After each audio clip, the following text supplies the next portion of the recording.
Jadi di antara hadis yang populer ya bagi diri saya juga saya harapkan umat Islam ikut mempopulerkan hadis itu. Sebetulnya tahapan ibadah satu ke yang lain itu kata Rasulullah, kata beliau, wahai orang Islam absyiru, kamu harus senang, harus bangga. Inna wa ta'ala qad yubahi bikum malaikatah, Allah sekarang baru membangga-banggakan kalian kepada malaikat-malaikatnya. Yaitu kalian setelah melakukan satu fardu, kewajiban menunggu fardu yang lain.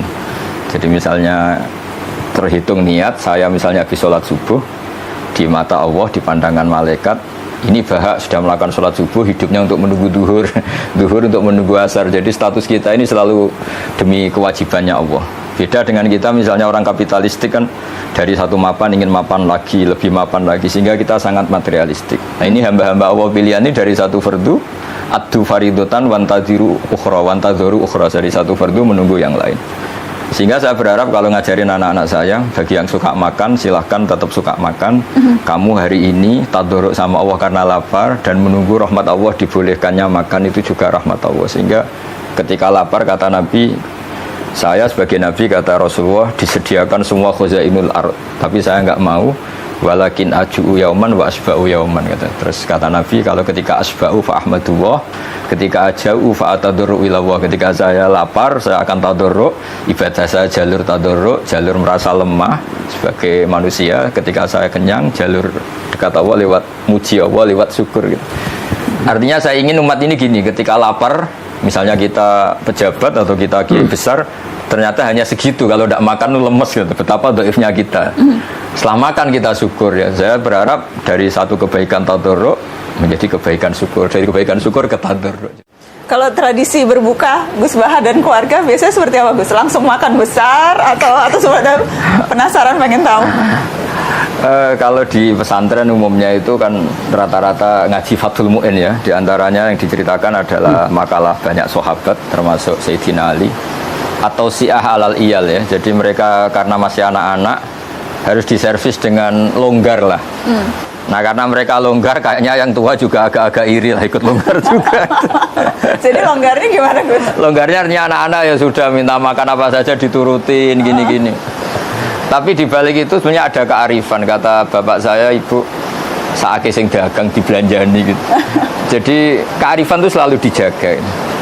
Saya punya cerita di kitab Bukhari, itu bagus sekali menurut saya. Suatu saat Nabi Ayub, kalau di Bukhari ini Nabi Ayub, dia setelah dihukum dan menjadi kaya raya lagi, kemudian dia melihat ada belalang dari emas, beliau ngambil banyak sekali.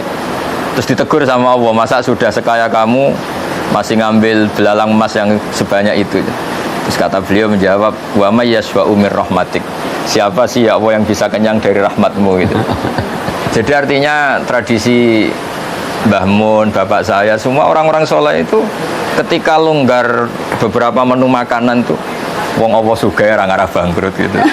Wong Allah apiane gak apa-apa dinikmati. Itu jadi apa ya, orang-orang soleh itu pilihan apapun tuh kembali kepada Allah Subhanahu wa taala itu.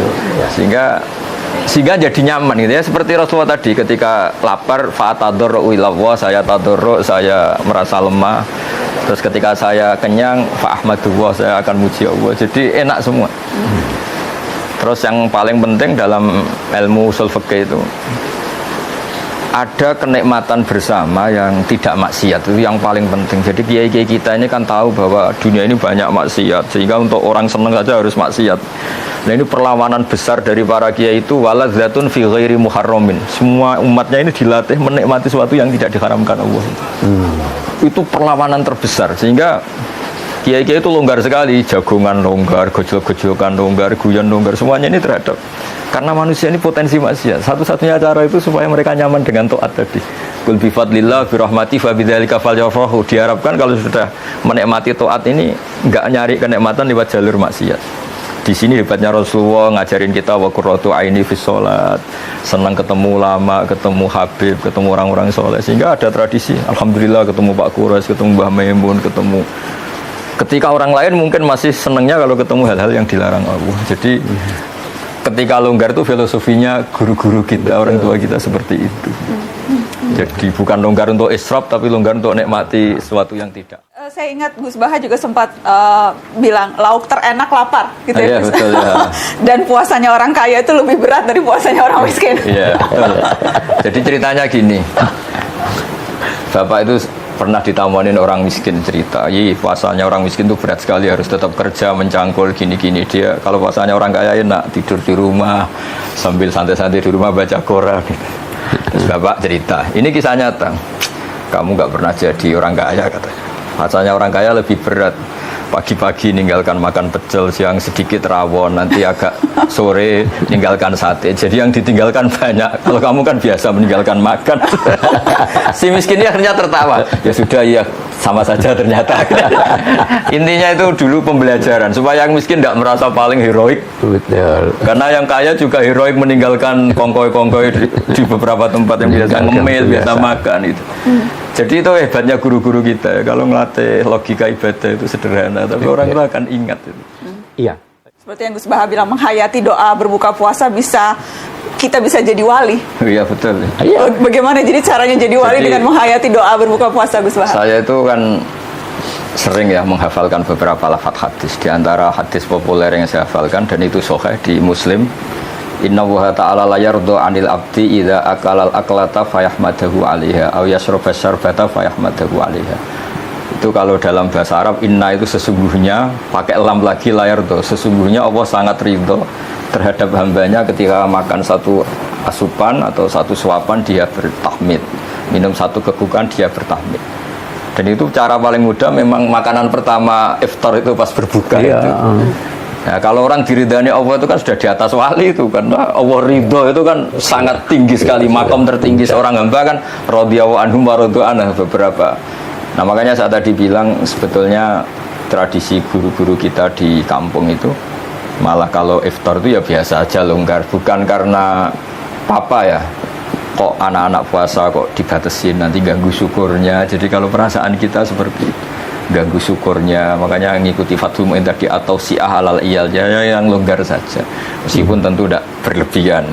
Karena takutnya nanti suasana keluarga karena jangan ini sholat dulu gini. Kalau dalam guyonan kiai-kiai, nanti kamu sholat demi menyenangkan makan, mendingan menyenangkan makan demi sholat. Itu ada ilmunya, kata Nabi kan gitu. Ketika makanan sudah disiapkan, kamu makan dulu baru sholat, supaya sholatnya biarin karena sudah makan, jangan dibalik. Sholat dulu biar makannya enak. Ini kan berarti sholat.